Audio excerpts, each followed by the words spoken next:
If you're a Philadelphia 76ers fan, and you're not even a little worried about this team, I want to know your reason why down in the comments below. With the James Harden trade, I think it's safe to say that the 76ers are a team with title aspirations and title expectations. You guys know what I say about expectations. Sometimes they can be the thief of joy. It's been a long process for Philadelphia. What better way to cap off a long process than a championship? The Philadelphia 76ers have a bona fide MVP candidate in Joel Embiid, and they also have a top...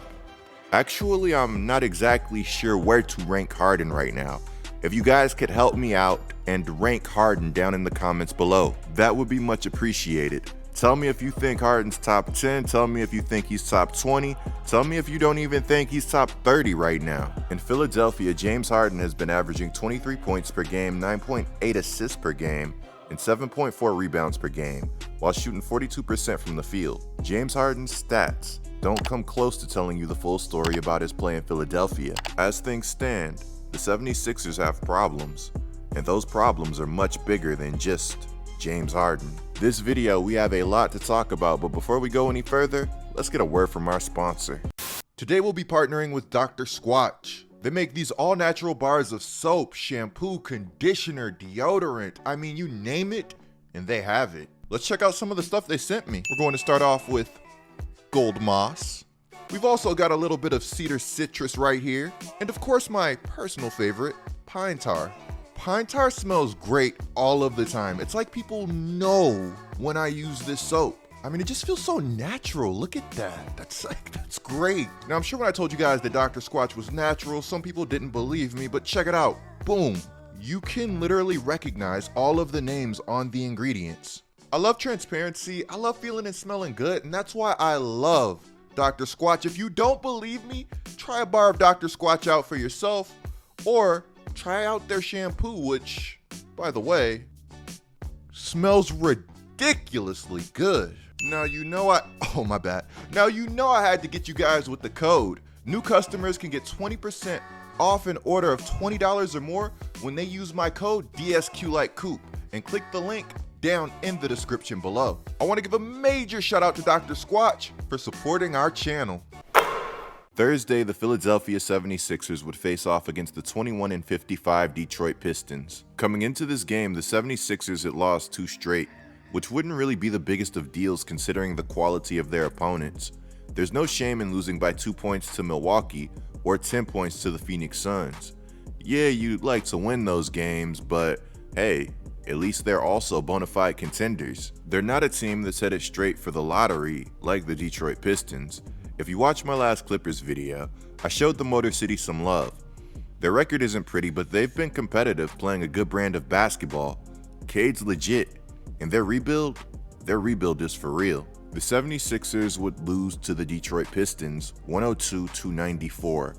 Joel Embiid would drop 37 points and grab 15 boards. Embiid was incredibly efficient from the field, going 11 of 19 and 14 of 16 from the free throw line. Harden would have an off shooting night, scoring 18 points, going 4 of 15 from the field. Though Harden was 4 of 15, he still managed to dish out 7 assists and grab 9 boards. Unfortunately, Harden's performance and the 76ers' performance were much worse than the numbers indicated. Harden missing shots isn't really what phases me. I've watched a lot of Rockets games. I've watched Harden miss tons and tons of shots. I've also seen him make tons and tons of shots. What worried me was Harden's lack of burst, the 76ers' questionable effort, and, of course, their bench production. The 76ers bench only scored 8 points. They were outscored 21-0 in the first half, and 39-8 overall by the Detroit Pistons. This season, the 76ers bench has scored 1,675 points without James Harden. They averaged 28 points per game before Harden's arrival. They also sported a positive plus-minus of +90. With Harden, the bench production has dropped drastically. They're down to 21.6 points per game, and they have a plus-minus of -88 in only 16 games played. This isn't necessarily a knock on James Harden. It's more to single out the irony of this situation and how the 76ers now lack a bench. Harden made it clear that one of the reasons that he wanted out of Brooklyn was because he didn't want to have to carry a team anymore and he wanted to win. Yet, here he is in Philadelphia, being forced to carry mediocre bench units without Joel Embiid when Doc staggers him. Meanwhile, Kyrie is now a full-time player, and the Brooklyn Nets look like contenders again. If they remain healthy, alongside the Milwaukee Bucks, they're my personal favorites to come out of the Eastern Conference. Now, I'm still high on Philadelphia, but right now, I want to see more, and I'd be lying if I said I wasn't at least a little bit perplexed. To this day, I really don't think that the Philadelphia 76ers needed a James Harden. Now, that's not to say that getting James won't end up paying dividends in the future, or even the near future. But I thought the Philadelphia 76ers were close, especially with Joel Embiid playing at the level that he was playing at. It's like that episode of Family Guy, where Peter wants to get the mystery box, which in this case is James Harden. Philly could have played it safe, but they decided to go all in. Knowing what James Harden is capable of, I can't really say that I blame them. While we're talking about blame, here's what Doc Rivers had to say about the regrettable bench play from his team. The bench unit struggled compared to their bench. Well, they didn't struggle. They didn't get a lot of shots, in their defense. I think during that stretch, it was more James, than them. So, it's just a tough night. Maybe I'm overreacting, but I'm not sure that calling your star player who accidentally forgot to opt into their contract in time a ball hog was the right move. Even if what he said was true. Doc Rivers has this special talent for separating locker rooms and shifting blame. This is a reminder that Doc Rivers took credit for putting the Clippers on the map. Quote, "I left the organization a place of destination. We used to be the laughing stock. No one wanted to play for the Clippers." This is also a reminder that Doc Rivers left the Clippers after a massive 3-1 collapse. That same collapse turned into a media nightmare. All of a sudden, what happened with Ben Simmons doesn't seem so long ago, right? I still can't believe the 76ers just let Trae Young live on defense in that series, especially when they had a 6'9" point guard and a big team overall. The amusing thing about Doc Rivers claiming that James Harden didn't pass enough is that if we go back a few weeks, Doc Rivers was literally asking James Harden to be more aggressive. Quote, "In particular, I thought he came out more of a passer. I told him I don't necessarily like that. I want him to be more aggressive early. His ability and his instincts will find where to pass the ball. I thought in the fourth he got more aggressive. I like the aggressive version of Harden more than the point guard version of Harden, because with his instincts he's going to be a point guard anyways. I've watched more James Harden than a lot of people. I think James Harden's passing is the best when he's a true threat as a scorer. If he had an off game, so be it. Discuss that in the locker room and focus on ways to get better. Harden isn't in Houston anymore, he's older.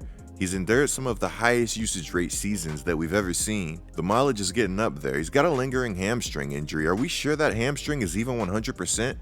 He's still a more than capable player, but there are going to be some nights where you have to do some things as a coach to help him out. On offense, the 76ers do a lot of standing. Their sets are very basic and there's not a lot of motion. When Harden, Embiid, or Maxey are out the game, there's also not a lot of playmaking. If you're going to stagger Harden's minutes, at least give him a competent big to work with.